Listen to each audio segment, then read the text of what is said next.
साराय स्वानुभूत्या चकासते चित्स्वभावाय भावाय सर्वभावान्तरच्छिदे।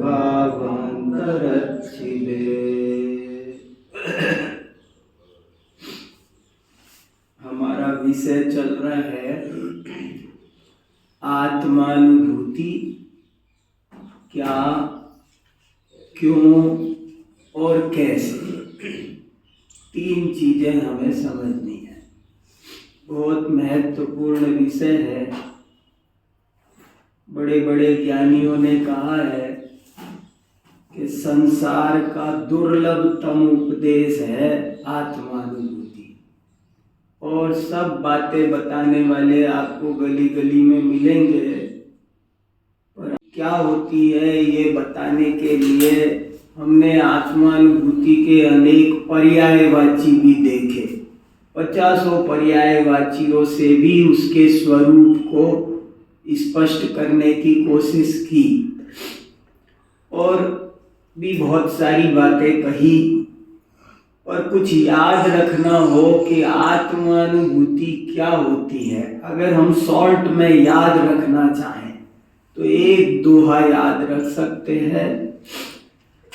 वस्तु विचारत ध्यावते मन पावे विश्राम, रस स्वादत सुख उपजे अनुभव या को नाम। तो आत्मानुभूति क्या है, इस पर हमने जितनी चर्चा की उसका सार ये 2 लाइनों में है कि जब कोई जीव आत्म वस्तु का विचार करता है और उसका ध्यान करता है, और ध्यान करते करते करते करते जब एक क्षण ऐसा आता है कि सारे विचार रुक जाते हैं, सारे ध्यान रुक जाता है, इंद्रिय मन का व्यापार भी एक तरह से बाहर से रुक जाता है और मन पूर्ण विश्राम प्राप्त कर लेता है, तो इस दशा का नाम आत्मानुभूति है। बहुत अच्छा दोहा बनारसी दास जी ने एक एक दोहे में बहुत बातें कही है, ये बड़े काम का है। वस्तु विचारत ध्यावते मन पावे विश्राम, रस स्वादत सुख उपजे अनुभवता को नाम। उसका रस आना चाहिए, उस आनंद आना चाहिए, जैसा आनंद सिद्ध भगवान 24 घंटे 24/7 भोगते हैं। आत्मानुभूति वो चीज है कि वैसा आनंद क्षण भर में हम भी प्राप्त कर सकते हैं। उसके बिना सुख क्या है, आनंद क्या है, ये हम जानते भी नहीं। सुख और आनंद से हमारा परिचय ही नहीं है। 5 इंद्रिय के विषयों के सुख को जिसे हम कहते हैं, वो तो आकुलता रूप होने से महान दुख ही है। परम निराकुल स्वाद जो ज्ञानी जन भोगते हैं, उसका हमको परिचय नहीं है, वो हमने चखा ही नहीं है। वो आत्मानुभूति के काल में ही चखा जा सकता है, उसके अलावा किसी काल में चखा नहीं जा सकता। उसके अलावा दुख ही दुख है। तो ये तो चर्चा हम कर चुके, थोड़ा आगे बढ़ना चाहता हूँ। आत्मानुभूति क्या और आत्मानुभूति क्यों, इस पर भी हमने काफी चर्चा पिछले व्याख्यान में कर ली थी कि आत्मानुभूति क्यों करनी चाहिए। क्योंकि आत्मानुभूति के बिना सब कुछ जीरो है। पहली क्लास भी पास नहीं हुआ, चाहे उसने कितना भी कुछ धर्म की बाह्य आचरण में निपुणता प्राप्त कर ली हो, चाहे वो कितना भी बड़ा पंडित हो गया हो, बहुत बढ़िया प्रवचन करना जानता हो, समय सार आदि कंठस्थ कर लिए हो, या बाह्य आचरण में भी नाना प्रकार से तरक्की कर ली हो, लेकिन जब तक जीवन में ये घटना नहीं घटी, आत्मानुभूति की घटना जब तक नहीं घटी, तब तक उसके 100 में से 0 नंबर है। मोक्ष मार्ग में उसका प्रवेश नहीं है। आत्मानुभूति हो जाए तो कुछ नहीं आता हो, अनपढ़ गंवार हो, चिड़िया भी हो, शेर हो, हाथी हो, तो उसे धर्मात्मा कहा है, उसे मोक्ष मार्गी कहा है, उसे निर्मोही कहा है। और जिसको ये नहीं हुआ वो मोक्ष मार्गी नहीं है, भले कुछ भी हो पर वो मोक्ष मार्गी नहीं है। और ये है तो मोक्ष मार्गी है। इसी का नाम आत्मा को जानना है।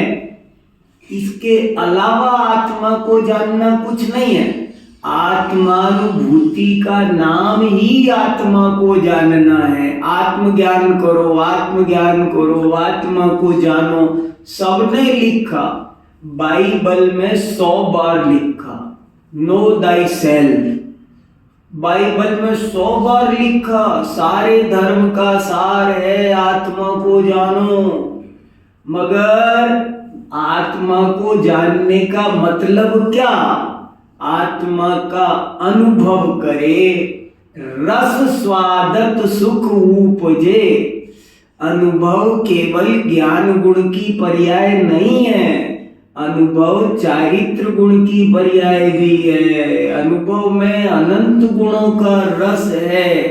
आनंद गुण का परिणमन भी होता है, चारित्र गुण का परिणमन भी होता है, सुख गुण का। सारे गुण जब एक देश शुद्ध रूप परिणमन करते हैं, वो जो क्षण भर की दशा जीवन में प्रकट होती है कभी किसी महाभाग्यशाली को, बस वही दशा आत्मा को जानना है, वही अनुभव है। गुड़ को चखने का मतलब ही गुड़ का ज्ञान है। गुड़ को चखे बिना किताब में पढ़ने से, गूगल पर लिखने से, उसकी विधि बता दे, गुड़ कैसे बनता है इस पर भाषण दे दे, बढ़िया पावर पॉइंट प्रेजेंटेशन कर दे, तो इसका नाम गुड़ का ज्ञान नहीं है। गुड़ का ज्ञान चखे बिना नहीं होता है।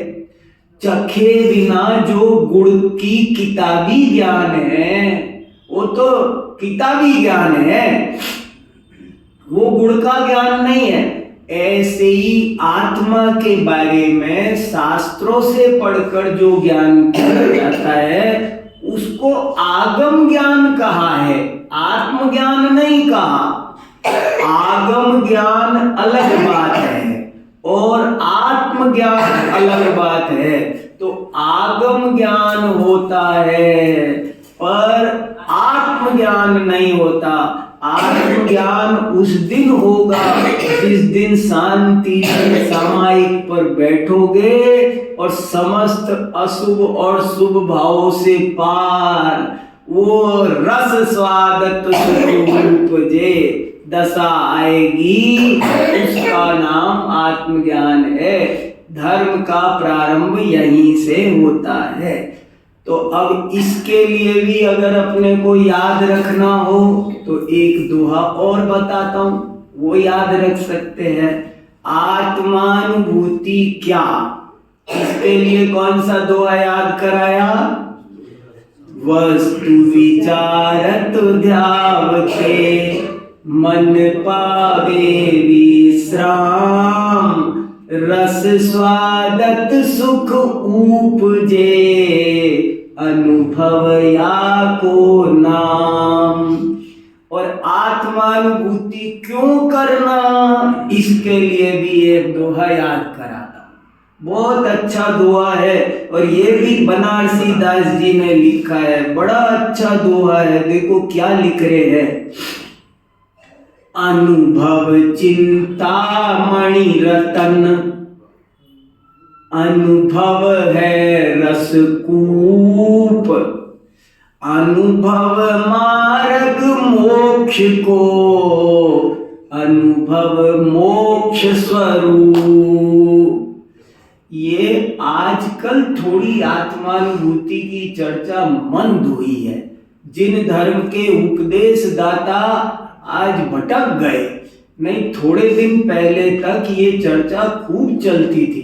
शिखर जी के मंदिरों में ये दोहा लिखा है, सोनागिर के मंदिर में पहाड़ पर ऊपर ये दोहा लिखा है। इससे सिद्ध होता है कि आत्मानुभूति की चर्चा चलती रही है। आत्मानुभूति ही धर्म है। और मुझे तो इस बात का से थोड़ा ज्यादा दुख हुआ कि कुछ लोगों ने आज ये कहना शुरू किया कि आत्मानुभूति तो हो ही नहीं सकती तुमको।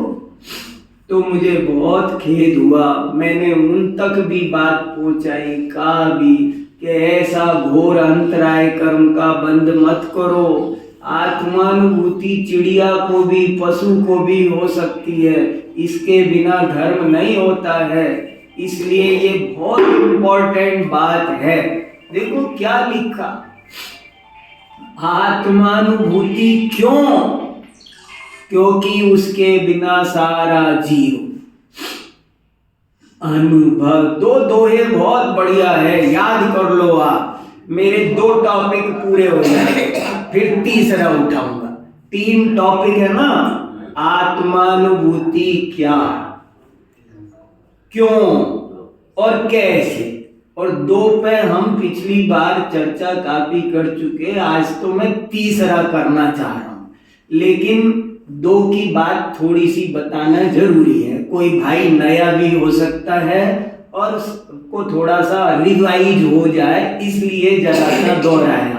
आत्मानुभूति क्या है?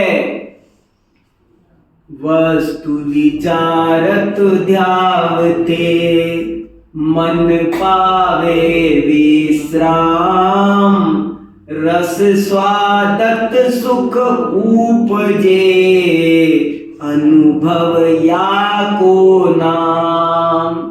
इसी का नाम सामायिक, इसी का नाम निश्चय पूजा, इसी का नाम निश्चय वंदना, सब कुछ ये है। और दूसरा प्रकरण है कि आत्मानुभूति क्यों, तो उसके लिए दूसरा दोहा बहुत बढ़िया है। अनुभव चिंतामणि रतन, अनुभव है रसकूप, अनुभव मार्ग मोक्ष को, अनुभव मोक्ष स्वरूप। आत्मानुभव मोक्ष का मार्ग भी है, और आत्मानुभव मोक्ष का मार्ग क्या? मोक्ष स्वरूप ही है। यही संवर है, यही निर्जरा है, यही मोक्ष है। मोक्ष और कोई अलग चीज का नाम नहीं है। मोक्ष किसी जगह का नाम नहीं है। आत्मानुभूति जब निरंतर होती रहे अनंत काल तक के लिए, तो बस उस दशा का नाम ही मोक्ष है। और मोक्ष का मार्ग भी यही है, यही मोक्ष का मार्ग है। मुनि दशा, आत्मानुभव की स्थिति बढ़ती जाए तो मुनि दशा। सारा पूर्व लोगों को धर्म की खबर नहीं है। धर्म माने धर्म आत्मानुभूति का पर्यायवाची है, और कोई आप धर्म नहीं है। आत्मानुभूति का पर्यायवाची है धर्म। इसके अलावा समस्त शुभाशुभ क्रियाएं, समस्त शुभाशुभ राग, वो तो बंध का कारण है, वो तो संसार है, वो तो अधर्म है। बहुत बड़ी बात है। सब कुछ समझने की जरूरत है शांति से। तो दूसरा दोहा ये बहुत ही बढ़िया, मुझे तो ये दोहा ही चिंतामणि लगता है। एक भजन है ना, जिसकी चर्चाई सुंदर हो वो कितना सुंदर। इस आत्मानुभूति की चर्चा में ही कितना आनंद आ रहा है। पंडित टोडरमल जी ने रहस्यपूर्ण चिट्ठी में लिखा,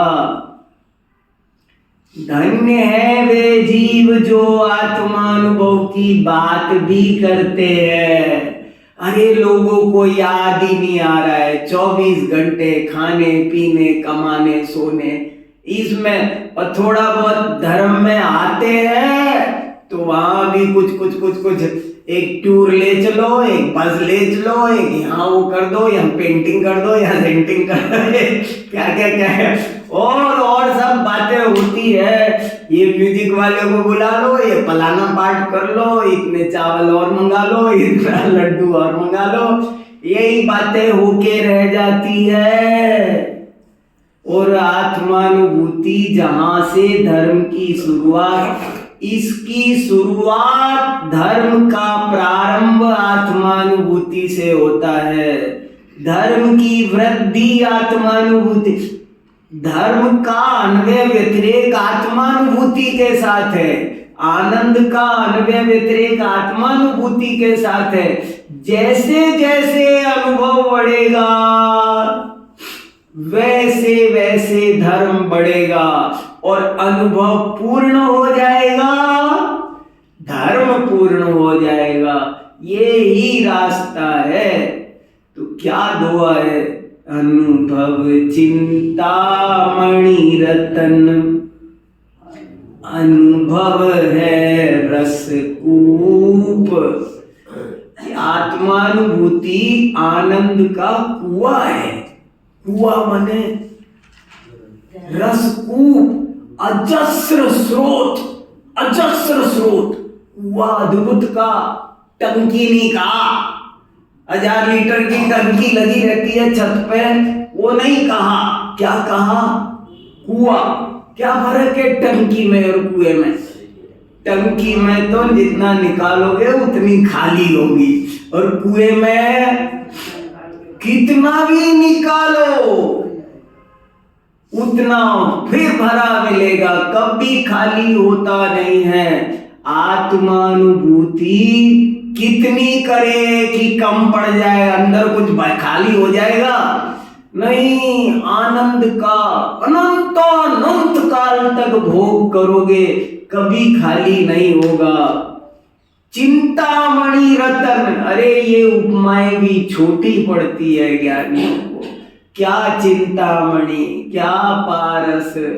आत्मानुभूति की महिमा हमको दिलाने के लिए वो ऐसा कह रहे हैं, अनुभव चिंतामणि रतन, अनुभव है रसकूप, अनुभव मार्ग मोक्ष को, अनुभव मोक्ष स्वरूप।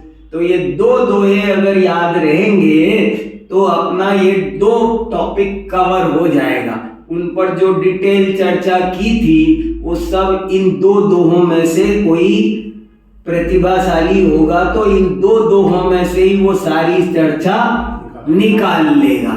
तो अब तीसरा टॉपिक थोड़ी चर्चा करते हैं, क्योंकि अब तो मुद्दा ये है कि हम आत्मानुभूति कैसे करें। आत्मानुभूति महत्वपूर्ण है, ये हमने समझ लिया, लेकिन अब ये बताओ करें कैसे, क्या करें? हम भी चाहते हैं साहब, ऐसे कोई पूछे साहब हम भी चाहते हैं, हमें करा दो आप, मगर अब यही गड़बड़ हो रही है, कोई किसी को आत्मानुभूति करा सकता नहीं है। गुड़ कौन चखाए? हलवा मैं संतोष जी के घर जाऊं और ये मुझे हलवा खिलाना चाहती हैं, तो ये क्या करेंगी? हलवा बनाएंगी, बना करके क्या करेंगी? उसको प्लेट में रखेंगी, मुझे बुलाएंगी, टेबल पे बिठाएंगी, चम्मच भी देंगी, मुझसे कहेंगी भी कि अब आप खाइए, और नहीं खाऊंगा तो चम्मच में भर के खुद मुझे देंगी हाथ में, और हाथ में भी नहीं देंगी तो, लेकिन खाए कौन? ऐसे ही शास्त्र में तो आत्मानुभूति का मार्ग लिखा है। करना किसको है? हमको स्वयं को करना है। आत्मानुभूति स्वयं की जाएगी, किसी दूसरे के भरोसे होने वाली नहीं है। और तीव्र इच्छा रुचि हो तो प्राप्त होगी, नहीं तो नहीं होगी। एक और उदाहरण लोकोक्ति आती है कि 36 का आंकड़ा है राग और वीतरागता में। राग और वीतरागता में 36 का आंकड़ा है। ये दो काम नहीं हो सकते, संसार की भी रुचि हो और मोक्ष की भी रुचि हो। आत्मान योग और भोग एक साथ नहीं चल सकते। रुचि में जीवन में हो सकते हैं, ये और एक गजब की बात है। कोई के कैसे नहीं हो सकते? भरत चक्रवर्ती के तो थे। अनंत ज्ञानियों के जीवन में आपको दो चीजें दिखाई देगी, लेकिन दिखाई देना अलग बात है। ज्ञानी, ये बहुत इंपॉर्टेंट पॉइंट आ रहा है, ज्ञानी के जीवन में रागादि होते हैं, पाए जाते हैं, लेकिन वो उनको करता नहीं है, वो उनको उपादेय नहीं मानता है, वो उसके होते हैं, बस होते हैं। उस भूमिका का ये सत्य है, उस भूमिका में ऐसे होते हैं। अब होते का क्या करें? जब चौथे गुण स्थान में होंगे तो ऐसे ऐसे शुभाशुभ भाव होंगे, पांचवें में होंगे तो ऐसे ऐसे शुभाशुभ भाव होंगे, छठे में होंगे तो ऐसे ऐसे शुभाशुभ भाव होंगे, छठे में आओगे तो समिति, गुप्ती, महाव्रत पालने का राग आएगा, पांचवें में अणुव्रत पालने का राग आएगा, चौथे में होगे तो घर गृहस्थी का ध्यान आएगा। मगर आना अलग बात है, और ये अच्छा है, होना चाहिए, मैं करूं। ज्ञानी को भी मंदिर बनाने का भाव आएगा, तीर्थों की रक्षा का भाव आएगा, मगर मेरे रक्षा की ये रक्षा होती है, मुझे रक्षा करनी चाहिए, ऐसा वो मानता। रक्षा करना का भाव ये मेरा स्वभाव है। पुण्य पाप के भाव होना अलग बात है, और उन भावों को अच्छा मानना वो भयंकर अपराध है, मिथ्यात्व है। पुण्य पाप के भाव होना ये दोष है, और पुण्य पाप के भाव अच्छे मानना ये अपराध है। आपको पता है समय सार में 301, 2, 3 के आसपास एक गाथा है, उसमें लिखा है दोष अलग बात है और अपराध अलग बात है। अपराध कहते हैं दर्शन मोहिनी की गलती को, श्रद्धा गुण की गलती को अपराध कहते हैं, और चारित्र गुण की गलती को दोष कहते हैं। बताओ कितना ध्यान गया होगा अपना कभी, जब जब आचार्य ये बात कहते हैं, दो ज्ञानियों के जीवन में दोष पाए जाते हैं मगर अपराध नहीं पाया जाता, सम्यक दृष्टि निरपराध होता है, मिथ्या दृष्टि सापराध होता है। चारित्र गुण के पर्याय बाद में आएगी, पहले श्रद्धा गुण के पर्याय नहीं, चारित्र में विकार तो रहेगा ना, चारित्र में विकार तो धीरे धीरे ठीक होगा। चारित्र गुण का विकार एकदम ठीक नहीं। आपको मैंने बात समझाई, आपके समझ में आई, आपने आत्मानुभूति भी की, लेकिन आत्मानुभूति अभी 1 सेकंड होके छूट जाएगी। तब क्या होगा उस समय जब छूटेगी? तब क्या होगा? तब राग द्वेष होंगे। और क्या होगा? जब आत्मानुभूति से रहित काल बीतेगा जीवन का, उस काल में क्या होगा? रागादि विकार होंगे। तो होना अलग बात है, मगर उनको उपादेय मत। तो देखो, दुनिया के 2 काम एक साथ हो। आप एक साथ गाड़ी भी खरीद सकते हो और बंगला भी, इनमें कोई उधर गाड़ी की बुकिंग चल रही है, गाड़ी की बात चल रही है, वो भी चलती रह सकती है। इधर मकान की बात चल रही है, लेकिन संसार की रुचि भी चल जाए और मोक्ष की रुचि भी चल जाए, इसमें 36 का आंकड़ा है। आत्मानुभूति की प्राप्ति उन्हीं भाग्यशाली भव्य जीवों को होती है जिन्हें केवल वीतरागता ही चाहिए, जिन्हें किंचित भी राग भाव अच्छा लगता है, किंचित भी राग भाव में उपादेय बुद्धि लगती है, उनको आत्मानुभूति नहीं हो सकती है। वे अभी आत्मानुभूति के लिए अपात्र हैं। आत्मानुभूति का पात्र बनने के लिए सर्वप्रथम तो मुझे तो वीतरागता ही चाहिए, वही मेरा स्वभाव है, बस। उसके अलावा जिसे कुछ नहीं चाहिए। रागादि रहेंगे, होंगे, और ज्ञानी भी बुद्धिपूर्वक कुछ चाहता देखा जाएगा, अशुभ से बचकर शुभ में प्रवृत्ति करता देखा जाएगा, अशुभ में भी बुद्धिपूर्वक प्रवृत्ति करता देखा जा सकता है, लेकिन वो श्रद्धा पूर्वक नहीं करेगा। वो भी बोलेगा आज तो पार्क घूम आते हैं, उसे भी ऐसा भाव आएगा, मगर उसके श्रद्धा में 5 इंद्रिय के विषयों में प्रवृत्ति करता देखा जाएगा, लेकिन वो अंदर से बिल्कुल नहीं चाहता होगा हमें तो एक पूर्ण दशा ही चाहिए माने हमें तो सिद्ध दशा ही चाहिए, उससे कम में कोई समझौता जो नहीं करता है। करना पड़ता है मजबूरी में, वो अलग बात है। मैं दुकानदार हूं और कोई चेकिंग इंस्पेक्टर आ गया, अब चेकिंग इंस्पेक्टर दुनिया भर के कागज मांग रहा, सब खंगाल रो, कहीं कहीं कुछ निकालेगा। तो अब उसको हमने चुपचाप अलग बुला करके 1000 रुपए दिए, भाई साहब 2 दिन बाद आना देखेंगे। उसको आपने रवाना कर दिया, 1000 रुपए दिए। अब घर आके कह रहे हो आज तो खीर बनाओ, क्या खुशी मना रहा है, आज तो बच गए, बड़ी खुशी का, हम भाग्यशाली हैं। क्या कह रहे हैं?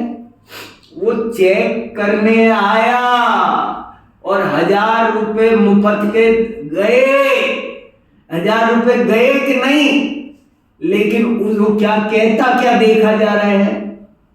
ये कहता देखा जा रहा है आज बच गए, आज तो लकी है, लकी है। आज वो इंस्पेक्टर आया, वो बढ़िया हुआ, 1000 रुपए दंड के गए, वो अच्छा हुआ। अरे कहने में आ रहा है कि ये बढ़िया हुआ, बढ़िया, वो जान रहा है कि ये बढ़िया नहीं हुआ। वो जो खुशी मना रहा है वो 1000 रुपए देने की नहीं मना रहा, लाखों रुपए बचे हैं उसकी मना रहा है। ऐसे ही ज्ञानी भी कई बार शुभ भाव में आपको कहेगा आज तो आनंद आ गया, मगर काय का आनंद आया?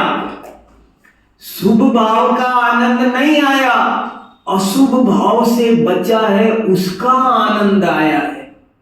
वो उसका आनंद कह रहा है, कहने में ये आ रहा है, भाषा बड़ी विचित्र है। बोलते हैं मम्मी को बुलाओ और बुलवाना है पत्नी को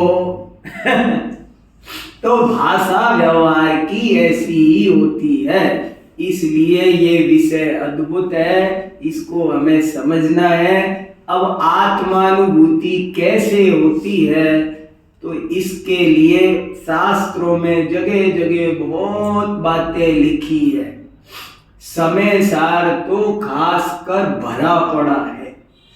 समय सार जरूर से जरूर पढ़ो, अच्छे से पढ़ो, मन लगाकर पढ़ो। समय सार आत्मानुभूति के लिए ही लिखा गया ग्रंथ है।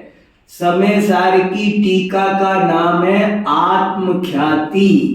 आत्मख्याति का अर्थ लिखा है 11वीं 12वीं गाथा में, टीका में। आत्मख्याति माने आत्मानुभूति। आत्मख्याति अपना क्या विषय चल रहा है, आत्मानुभूति। इसी का दूसरा नाम क्या लिखा उन्होंने, आत्मख्याति। ख्याति माने प्रसिद्धि, प्रसिद्धि माने प्रसिद्धि। अपन किसको जानते हैं, दूसरा मुझे जाने इसका नाम प्रसिद्धि। अरे दूसरा मुझे जाने इसका, मैं अपने को जानूं इसका नाम प्रसिद्धि है। देखो कितना उल्टा मामला है। तो इसलिए ये समय सार में जगह जगह प्रेरणा भी खूब आई है। आई कथमपि मृत्वा, अरे कैसे भी मर के भी करो, और बहुत सरल तरीके से आई है। एक और गजब की बात, आत्मानुभूति सरल है कि कठिन है। समय सार में लिखा है संसार का सबसे सरल कोई काम है तो आत्मानुभूति है। एक कप चाय बनाना कठिन है। एक कप चाय बनाने के लिए 100 झंझट आई है, और मगर दुनिया कहती है अब आत्मानुभूति, हमको तो वही कठिन लग रही है। चाय आप जितना की कौ बना देते हैं, चाय के साथ में कचौरी भी बना देते हैं, हमको सब आता है, 1 मिनट में बना देंगे। मगर आत्मानुभूति कैसा विचित्र, अनभ्यास के कारण ऐसी दशा हो गई है। शास्त्र में समय सार 17वीं गाथा में लिखा, आबाल गोपाल सभी को सदा काल आत्मा का अनुभव हो ही रहा है, हो ही रहा है। ऐसा एक भी जीव नहीं है, और ऐसी एक भी सेकंड नहीं है जब आत्मा का अनुभव नहीं हो रहा हो। ये क्या मामला है, अब जरा समझना इसको। ये क्या मुझे अभी आत्मा का अनुभव हो रहा है कि नहीं हो रहा है? वो अपने पंडित जी बैठे हैं बाहर दरवाजे पे, उनको हो रहा है कि नहीं हो रहा है? सबको सदा काल आत्मा का अनुभव हो रहा है। पढ़ना 17वीं गाथा, देखो समय सार पढ़ो, कुछ नहीं रखा। अब कम से कम आत्मानुभूति तक की चर्चा हो रही है, तो कुछ अब अपना लेवल उठाओ और सब जगह से निवृत्ति लो।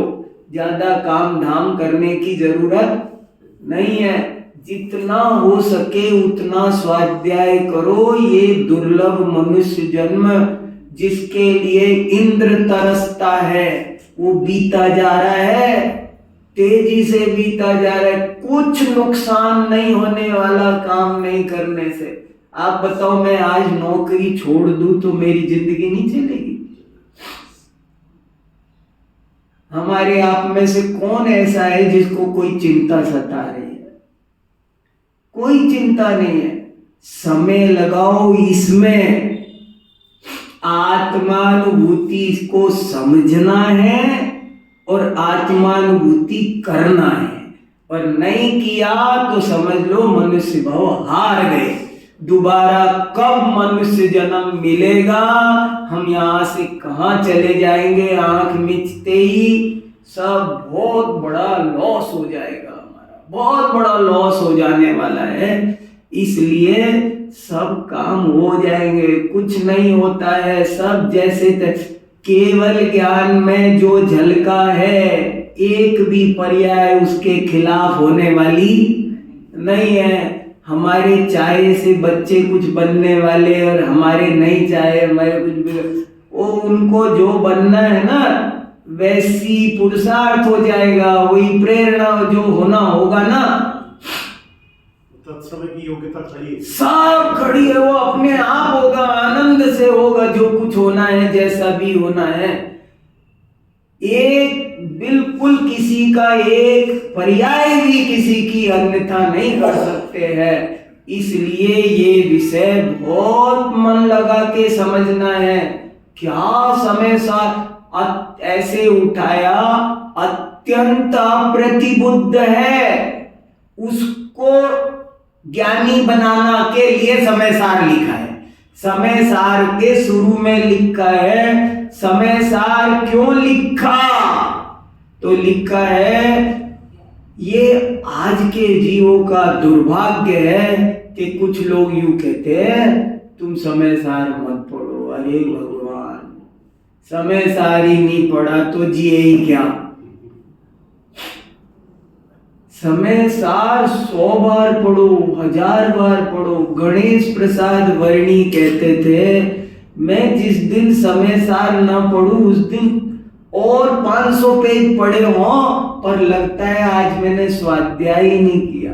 उन्होंने 2 ग्रंथों के बारे में लिखा है, बोले मैं 500 पेज पढ़ लूं लेकिन समय सार और मोक्ष मार्ग प्रकाशक पढ़ूं उस दिन बहुत अच्छा लगता है कि आज तो स्वाध्याय किया।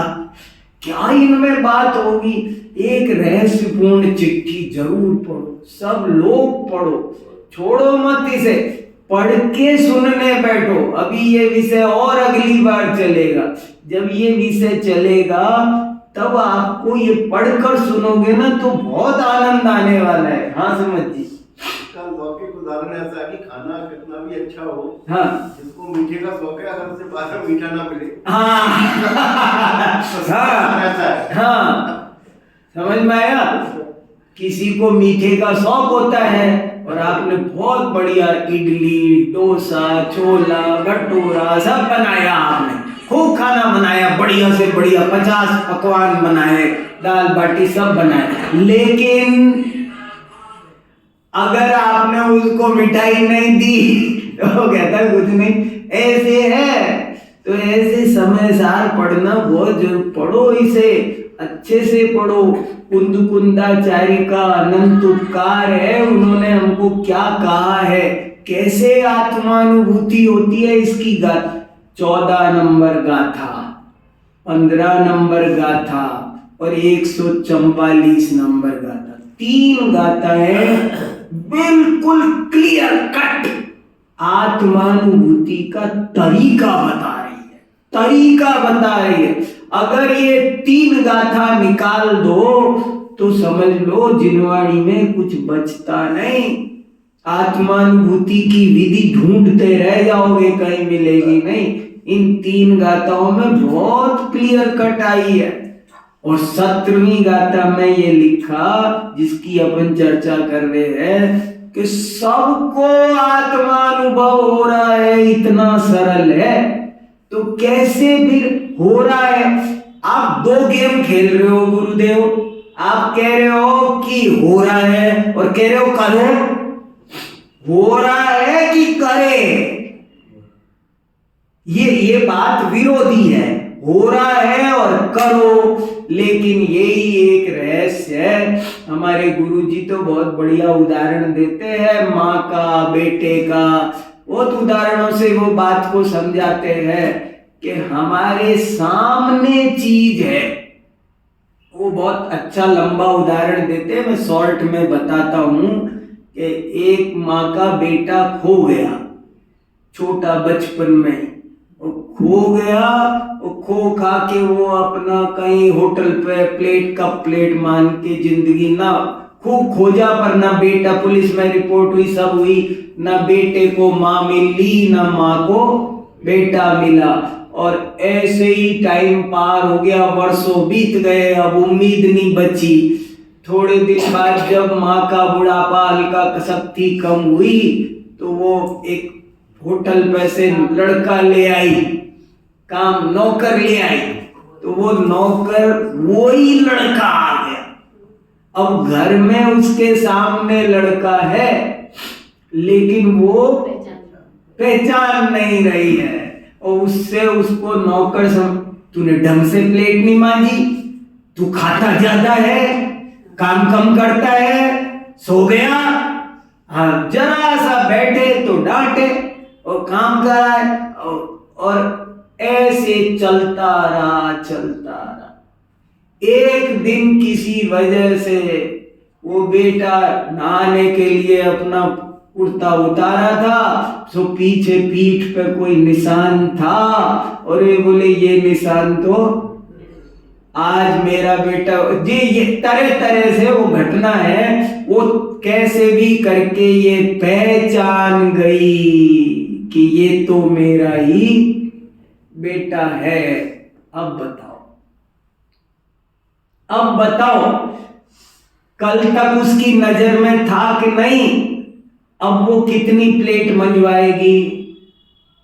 अब बोलेगी कि तू ज्यादा खाता है, अब बोलेगी तू लेट गया, नहीं, अब जीवन बदल गया। ऐसे बहुत उदाहरण हैं। एक आदमी पार्क में घूमने जाता था, और वो जिस शायर का दीवाना था ना, वो शायर भी पार्क में घूमने जाता था। पार्क में दोनों होते ना, कोई किसी कवि का फैन है तो वो कवि भी घूमने जाता था और वो भी घूमने जाता था। रोज मिलते थे, गुड मॉर्निंग होती थी, हाय हेलो होती थी, सब बातें होती थी, लेकिन कभी एक दूसरे का इंट्रोडक्शन नहीं हुआ। एक दिन किसी बात पर बात चली तो तब पता चला है जिनकी गजलें मैं गाता हूं वो यही है। तब कैसा आनंद आएगा, तब पैर छुएगा। ऐसे ही समय सार 17वीं गाथा का शब्द सुनो आप। सबको, मैं वही लाइन बोल रहा हूं, सबको सदा काल आत्मा का अनुभव हो रहा है, परंतु ये मैं हूं ऐसा श्रद्धान ज्ञान उदित नहीं हो रहा है। ये मैं हूं ये अनुभव नहीं हो रहा है। अगर ये अनुभव हो जाए कि ये मैं हूं, तो बस इतना सा करना है। ये जो ज्ञान स्वभाव अनुभव में आ रहा है, यही मैं हूं। एक शब्द आ रहा है बार बार, आज जो मैंने पेज भेजा है ना आपको, वो भले और बाद में पढ़ेंगे, समय हो रहा है ना तेजी से, पर उसमें ये लिखा है आपको आविर्भाव तिरोभाव की कला सीखनी है। आपको एक ठंडाई में सब कुछ मिला हुआ है, और मिले हुए होने पर भी आपको उससे भिन्न करने की कला सीखनी है। आप जैसे पकौड़ी खा रहे हैं, अब पूछते पकौड़ी चखा करके, चखना नमक है क्या? तो कैसे चखते हैं पकौड़ी? ऐसे क्या करते हैं? ऐसे क्या करते हैं कि अभी जो वो धनिये की खुशबू आ रही है, मिर्ची की आ रही है, उन सबको तो क्या करते हैं? उनको कौन कर, हाँ जरा देखना नमक सही डले, ऐसे वो नमक को मुख्य करते हैं ज्ञान में। तब पता चलता है कि नमक है कि नहीं है इसका। ऐसे ही हमको मिली जुली अनुभूति हो रही है, और आपको उसे अलग कर। भेद ज्ञान ही आत्मानुभूति का उपाय है। और कोई उपाय नहीं है, मिली जुली है। समय सार में कई जगह ऐसे उदाहरण दिए कि हाथी को घास परोसा, रोज परोसते थे तो परोसा, पर हाथी तो हाथी होता है, वो कभी कभी रूठ जाए तो रूठ ही जाए, लंबी नाक ऐसे ही नहीं है उसकी। तो मनवा मानेगा ही नहीं, बड़ी मुश्किल होती है इन महावतों को बताते हैं मुझे। हाथी रूठ जाए तो मनाना मुश्किल पड़ जाता है। तो हाथी रूठ गया, अब 2 दिन 4 दिन 5 दिन हो गया, खाए नहीं। महावत को चिंता हुई, भैया ये कैसे बार पड़ेगी। तो वो उसने थोड़े से मोतीचूर के लड्डू बनाए और लड्डू बनाकर घास में मिलाए, उसको प्यार से मनाया और कहा एक अब खा ले। तो अब हाथी लड्डू वो घास खा रहा है। हाथी क्या खा रहा है? घास खा रहा है और खुश हो रहा है कि मैं 8 दिन रूठा रहा तो कुछ फायदा तो हुआ। आज तो मीठी घास मिली है। क्या सोच रहा है? आज वो सोच रहा है मैं मीठी घास खा रहा हूं। उसको पता नहीं है कि आज महावत ने इसमें गोंद के लड्डू बना के डाले, वो नहीं पता। उसको स्वाद, मीठा स्वाद किसका आ रहा है? लड्डू का। घास तो वैसी है जैसी वो रेगुलर वे में खाता है। तो आज मीठी जो लग रही है वो क्या है? आज जो मीठा लग रहा है वो घास नहीं है, वो लड्डू है। ठीक ऐसे ही इस जीव को मिली जुली अनुभूति हो रही है। राग और ज्ञान, रागादि 3 चीज मिली हुई है। वर्णादि, रागादि और ज्ञानादि 3 चीज है। एक एक शब्द में बहुत जान है, ऐसे ही नहीं बोले हैं ये, इसके पीछे तो सारा खेल है। समय साथ पढ़ोगे तो नाचोगे, नृत्य करो, ऐसा लगेगा जीवन में कुछ चीज मिल गई। ये नहीं पढ़ा तो कुछ नहीं पढ़ा, ये पढ़ा तो सब पढ़ा बात। इसलिए इसे शांति से समझो, अच्छे से पढ़ो, कोशिश करके कहीं जाके पढ़ना पड़े, जो करना पड़े पूछ के, अनुनय विनय डायरी लिख के, कैसे भी करके, लेकिन ये चीज एक दफे समझना बहुत जरूरी है। इसी में लिखी है आत्मानुभूति की विधि।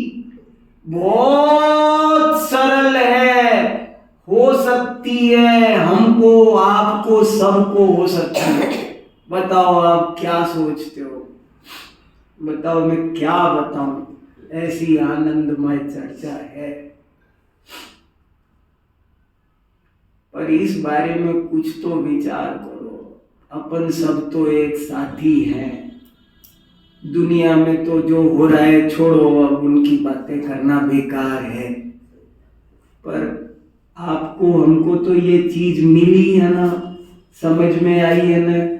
राग है वो आग लगना चाहिए, चाहे कोई भी हो, किसी भी तरह का हो। राग तो आकुलता है, महादुख है। बहुत मुझे राग भाव नहीं चाहिए मीन्स नहीं चाहिए, मुझे वीत राग दशा ही चाहिए। ऐसी जब तक भावना नहीं जगेगी तब तक आत्मानुभूति नहीं होगी।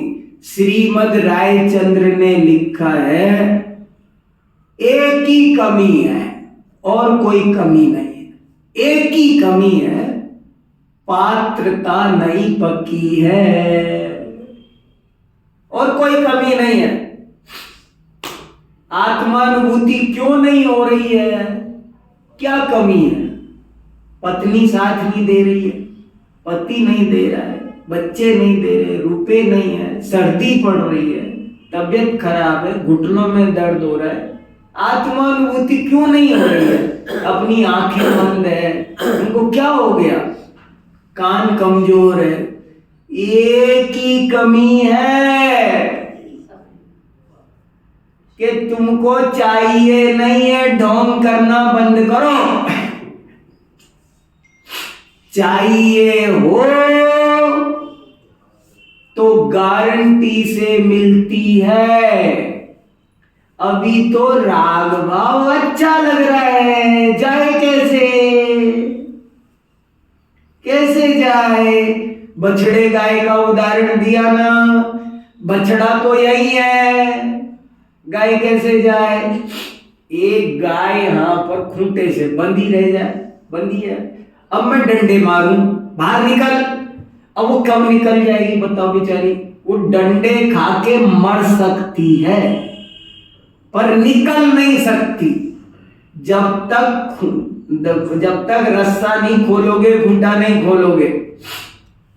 ऐसे ही हमें रुचि तो पर द्रव्यों की है, रुचि तो विषयों की है, और हमें तो इंद्रिय सुख चाहिए, और अनुभूति तो अतीन्द्रिय सुख देती है। अब इनमें तो 36 का, ये 36 का आंकड़ा है।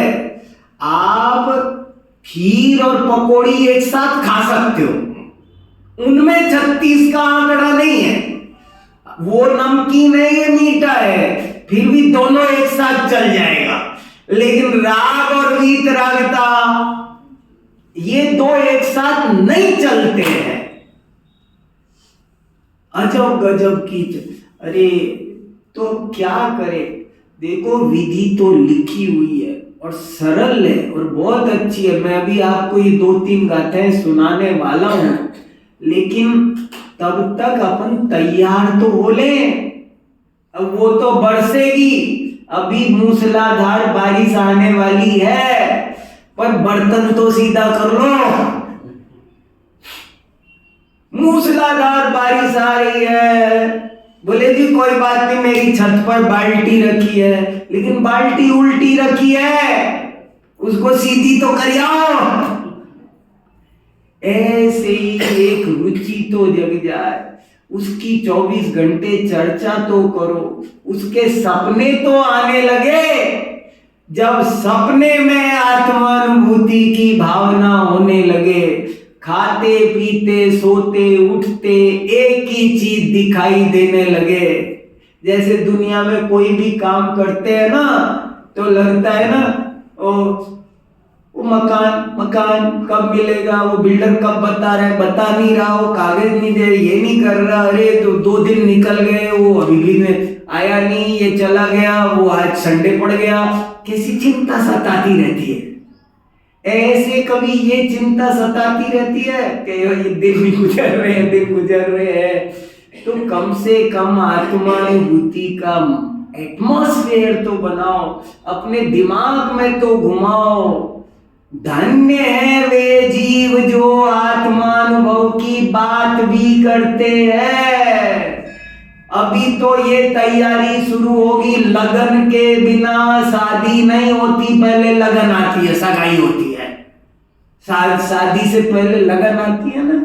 लगन को लगन क्यों कहते हैं? कि लड़के लड़की में लगन तो लग जाए, तब मिलाओ इनको, लगन तो लगे।